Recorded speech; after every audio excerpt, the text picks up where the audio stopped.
BusinessJournalDaily.com 3 Minutes With is sponsored by Businesses that think big banks have better loan rates might not contact farmers. But each time we meet an owner and make an offer, we're more than competitive. So we need more meetings with businesses who haven't met us yet, because they're going to like farmers' rates.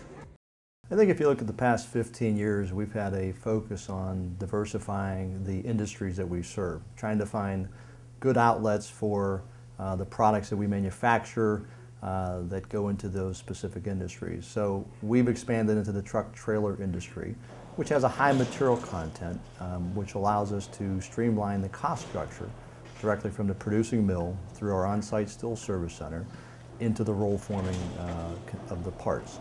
So along with those parts, and we are able to put specific holes and slots in various locations with inline processes that allow us to program and feed different lengths and punch different hole patterns using the same dies.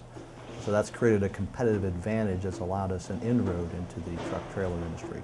More recently, we've seen some expansion into the clean energy field, more specifically the solar side of that, into solar racking components.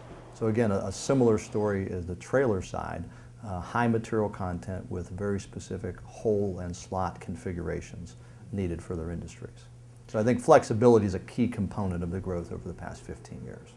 And how the steel process has changed, as you're referring to, that's been a big part and plays a big role, I guess, in what you produce and sell to customers here.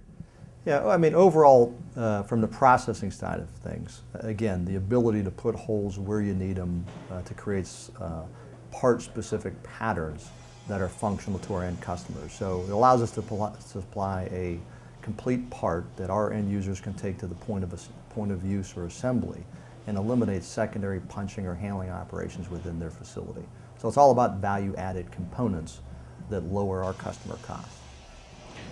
And as far as the steel industry as a whole, what are you seeing out there right now? From a service end, you're doing pretty well, but what are your suppliers telling you out there?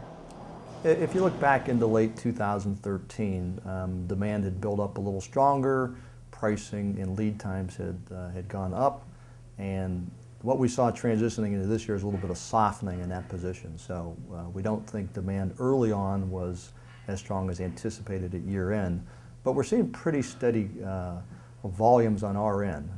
So this year, our volumes are up about 19% year to date versus 2013 levels. So overall, pretty good demand, but I think from a forecasting standpoint, we're seeing a pretty steady demand flow versus last year.